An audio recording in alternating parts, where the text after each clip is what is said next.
بسم اللہ الرحمن الرحیم۔ آگ کے گرز۔ یہاں پر منکر کے سوالات بھی ختم ہو گئے۔ میں پہلے امتحان میں مکمل ناکام ہو چکا تھا کیونکہ میں منکر و نکیر کے کسی بھی سوال کا درست جواب نہیں دے سکا تھا۔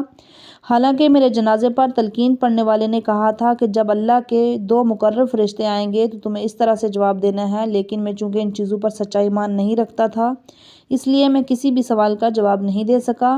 در حقیقت اس تلقین کا مجھ پر کوئی اثر نہیں ہوا تھا۔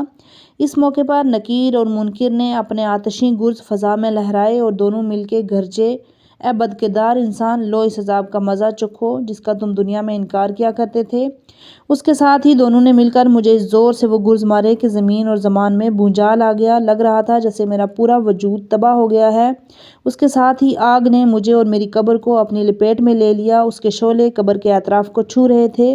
میری چیخ و پکار ہر سو گونج رہی تھی۔ میں سمجھ رہا تھا یہ آخرت کی آگ ہے۔ اس حالت میں میرے آس پاس دور تک آگ اور دھواں پھیلا ہوا تھا۔ مجھے اپنی لاش جلنے کی بدبو آ رہی تھی۔ آگ کے ان شعلوں کے درمیان میں اس طرح چیخ رہا تھا جیسے پوری دنیا میری آواز سن رہی ہو۔ یہ بہت دردناک عذاب تھا۔ وہ 2 فرشتے بڑے غیظ و غضب سے بار بار مجھ پر گرز برسا رہے تھے۔ میں نہ تو التماس کر سکتا تھا اور نہ اس عذاب کو برداشت کر سکتا تھا۔ مجھ پر نہ بے ہوشی طاری ہو رہی تھی اور نہ موت آ رہی تھی، صرف عذاب ہی عذاب تھا۔ کاش موت فنا ہوتی اور میں فنا ہو کر اس دردناک عذاب سے محفوظ ہو جاتا۔ اس کے بعد انہوں نے میری طرف دیکھ کر کہا، یہ عذاب صرف گناہ گاروں کے لیے ہے۔ اگر تم گناہ گار نہ ہوتے تو تمہاری وسعت نظر کے برابر تمہاری قبر کشادہ ہو جاتی اور تمہارے سرہانے کی طرف سے تمہاری قبر میں جنت کا ایک دروازہ کھل جاتا۔ جنت کی روشنی اور اس کی خوشبو تمہاری قبر کو منور اور معطر کر دیتی۔ انواع و اقسام کے کھانے اور مشروبات، بہترین قالین، پرندوں کا گوشت اور دیگر بہشتی آسائشیں تمہاری منتظر ہوتیں۔ حور و غلمان مشک اور عنبر کی قندیلیں لے کر تمہارے استقبال کو آتے، قیامت تک تمہارے مونس و ہمدم ہوتے۔ آگ اور دھوئیں اور اہل جہنم کی خون اور غلاظت کی بدبو کے بجائے گل و ریحان اور جنت کی پرکیف ہوا تمہارے مشام کو فرحت بخشتی۔ اس صورت میں ہم تم سے وہی کہتے ہیں جو ہم مومنین سے کہتے ہیں، ایسے آرام سے سو جاؤ جیسے ایک دلہن بڑے عیش و عشرت سے اپنے نرم و نازک اور مسرت پر بستر پر سوئی ہوتی ہے اور اسے کوئی غم و اندو نہیں ہوتا، لیکن اب تمہاری حالت ہے جس کا مشاہدہ تم خود کر رہے ہو۔ خوفناک اذیتوں کا یہ سلسلہ صبح ہونے تک جاری رہا۔ اجالا ہونے پر وہ آگ بھی غائب ہوگی اور وہ فرشتے بھی غائب ہو گئے۔ جب میں نے خود پر نظر دوڑائی تو دیکھا میرا تمام گوشت جل چکا ہے اور ہڈیاں باقی بچی ہیں، لیکن پھر آہستہ آہستہ میرا جسم اپنی اصلی حالت میں واپس آ گیا۔ میں نے جان لیا کہ یہ عذاب اور خوف اور وحشت سے لبریز زندگی کا آغاز تھا جس میں کسی قسم کی بہتری کی کوئی امید نہیں تھی۔ میں چونکہ ان مناظر کا مزہ چکھ چکا ہوں اس لیے میں نے آسانی سے انہیں آپ کے لیے بیان کر دیا۔ میں جانتا ہوں کہ تم لوگوں کے لیے انہیں قبول کرنا اور ان پر یقین کرنا انتہائی دشوار ہے کیونکہ تم اپنے اس مادی دماغ سے سوچتے ہو یہ صرف ایمان کی طاقت ہے جس کی مدد سے ان عذابوں کے بارے میں یقین حاصل ہو سکتا ہے۔ اگر آپ کو ان باتوں کا یقین نہ آئے اور یہ سمجھیں کہ یہ ایک طرح کے خیالات ہیں تو فی الحال آپ کو حق حاصل ہے، لیکن جب تم اس دنیا سے رخصت ہوگے تو پھر تم سب میری طرح ان حقائق کو اپنی آنکھوں سے دیکھ لوگے اور تمہیں ان پر یقین آ جائے گا۔ دل نشین نصیحتیں۔ اے دنیا میں زندگی بسر کرنے والے انسانوں، میں تمہیں نصیحت کرتا ہوں کہ ذرا عقل سے کام لو۔ میری طرح غرور و تکبر، خود غرضی اور جہالت اور بے دینی اور گمراہی کا شکار نہ بنو۔ خود کو اپنے ہاتھوں ہلاکت میں نہ ڈالو کیونکہ عالم برزخ سے واپسی کا کوئی راستہ وجود نہیں رکھتا۔ کاش ہر شخص اپنے گناہ کی اصل حقیقت کا مشاہدہ کر سکتا، اس کی مجسم شدہ شکل کو دیکھ پاتا۔ وہ لوگ کتنے خوش قسمت ہیں جو دنیا میں ہی گناہ کی حقیقت کا ادراک کر لیتے ہیں اور جان لیتے ہیں کہ دنیا ایک شہوت ران دلہن کی مانند ہے جو ہر روز کسی نئے آدمی کو پھنسا کر اس کی آغوش میں جا سوتی ہے اور پھر طرح طرح کے نخرے دکھا کر مختلف گل کھلاتی ہے۔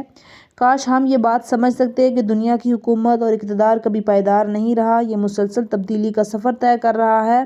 اس کی لذت آلودہ، اس کی خوشی کے ساتھ کوئی نہ غم، اس کا میٹھا پانی کڑوا، اس کی مٹھاس میں تلخی، اس کی غذا زہر آلودہ، اس کے وسائل بیکار، اس کی عیش و عشرت کانٹا، اس کی سلامتی ساتھ بیماری اور اس کی دولت کی جمع آوری میں کوئی نہ کوئی عذاب پوشیدہ ہے۔ اس دنیا پر اتنا زیادہ عاشق ہونے کی ضرورت نہیں ہے، اس بڑھیا کا تو ہر فعل و مکاری میں فریب سے لبریز ہے۔ دنیا ایک ناز و ودا والی اور دل منہ لینے والی عورت ہے، لیکن یہ کسی کے ساتھ بھی حق زوجیت ادا نہیں کرتی۔ یہ ایسی حاملہ ماں ہے جس کی کوکھ سے کئی فرزندوں نے جنم لیا، لیکن اس نے ان سب کو موت کے گھاٹ اتار دیا۔ اس میں ذرہ بھر بھی ممتا دکھائی نہیں دیتی۔ دنیا کی غذا انتہائی زہر آلودہ ہے۔ اس کے ساتھ وابستگی ایسی ہی ہے جیسے ایک بوسیدہ اور کمزور رسیاں۔ نہ اس کے نشاط و سرور کو دوام ہے، نہ اس کے کاموندو کے پیچھے کوئی آسودگی اور آرام ہے۔ جس شخص کو بھی اس دنیا سے مسرت اور شادمانی نصیب ہوئی، اسے ان مسرتوں کے بعد اشکبار دینے والے غم اور گلوگیر کرنے والے دکھوں کا بھی ضرور سامنا کرنا پڑا ہے۔ یہ مفت میں کسی پر اپنی لذتیں نشاور نہیں کرتی، بلکہ اس کی لذتوں اور شادمیوں پر، گناہ اور برائی کی منحوس پر چھاؤں کا سایہ ہوتا ہے۔ اگر اس کا ایک رخ دل فریب ہے تو دوسرا انتہائی بھیانک اور تلخ ہے۔ یہ دنیا ایک مکار جادوگر ہے جو واقف و ناواقف، چھوٹے بڑے، دانا نادان، عالم جاہل، امیر غریب، پیر و جوان، مرد عورت، دیہاتی اور شہری، ہر ایک کو دھوکے اور فریب دیتی ہے۔ یہ کسی پر رحم نہیں کھاتی، اس کی کسی سے بھی زینت و زیور میں خیر بلائی وجود نہیں رکھتی۔ ہاں، یہ چیزیں اس دنیا میں اگر نصیب ہو سکتی ہیں تو وہ صرف تقویٰ اور پرہیزگاری میں ہیں۔ کتنے ہی لوگوں نے اس پر بھروسہ کر کے اسے اپنا سب کچھ سمجھ لیا، لیکن اس دنیا نے انہیں ہلاک کر دیا۔ اس دنیا نے کتنے زیادہ عزت و جاہ و منصب کے مالک لوگوں کو پست و کمزور بنا دیا۔ آپ نے ضرور سن رکھا ہوگا کہ سکندر نے یہ وصیت کی تھی کہ اس کا جنازہ اٹھاتے وقت اس کے ہاتھوں کو تابوت سے باہر رکھا جائے۔ جب وہاں موجود لوگوں نے اس کی وجہ دریافت کی تو اس نے کہا کہ میں لوگوں کے لیے یہ حقیقت ثابت کر دینا چاہتا ہوں کہ میں اتنی حکومت و سلطنت اور اتنے زیادہ ملک فتح کرنے کے باوجود اس دنیا کے مال و دولت سے کچھ بھی نہیں لے کر جا رہا، خالی ہاتھ اپنی قبر کی جانب روانہ ہو رہا ہوں۔ یہ میری ہمدردانہ اور دل سوزانہ باتیں تھیں جو میں آپ لوگوں سے کرنا چاہتا تھا تاکہ آپ لوگ میری طرح قبر اور برزخ کے عذاب اور اذیت سے بچنے کی کوئی تدبیر کر لو۔ یہ بات آپ کے گوش گزار کرنا ضروری ہے کہ ابھی آپ اس مادی دنیا میں موجود ہیں، اب بھی موقع ہے اپنی اصلاح کر لیں تاکہ آپ کو میری طرح عذاب و تکلیف کا سامنا نہ کرنا پڑے۔ اتنی زیادہ اذیتیں اور عذاب سہنے کے بعد کچھ دیر کے لیے مجھے اپنے حال پر چھوڑ دیا گیا۔ ابھی تھوڑی دیر ہی گزری تھی کہ مجھے لگا جیسے دو شخص میرے دائیں بائیں بیٹھے ہوئے ہیں۔ ان میں سے ایک خوبصورت اور دوسرا بدصورت تھا۔ دونوں سر سے لے کر پاؤں تک میرے تمام اعضاء کو سونگھ رہے تھے اور اپنے ہاتھ میں موجود رجسٹروں میں کچھ لکھ رہے تھے۔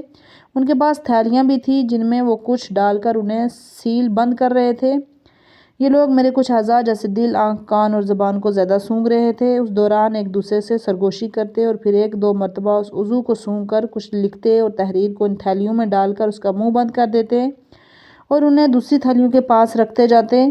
میں جان بوجھ کر بے سود پڑا ہوا تھا تاکہ انہیں یہ پتہ نہ چلے کہ میں جاگ رہا ہوں۔ ان کی دقت اور باریک بینی مجھے حیران اور پریشان کیے جا رہی تھی۔ مجھے پتہ چل چکا تھا کہ وہ میری نیکیاں اور تھیلوں سے مراد انسان کی زندگی کے شب و روز ہیں جن میں اس نے اچھے یا برے اعمال سر انجام دیے ہیں۔ وہ میری نیکیاں اور برائیاں لکھ رہے ہیں۔ انہوں نے اپنا کام تمام کر کے ان تحریروں کو لوہے کے ایک توق میں تبدیل کر کے میری گردن میں لٹکا دیا۔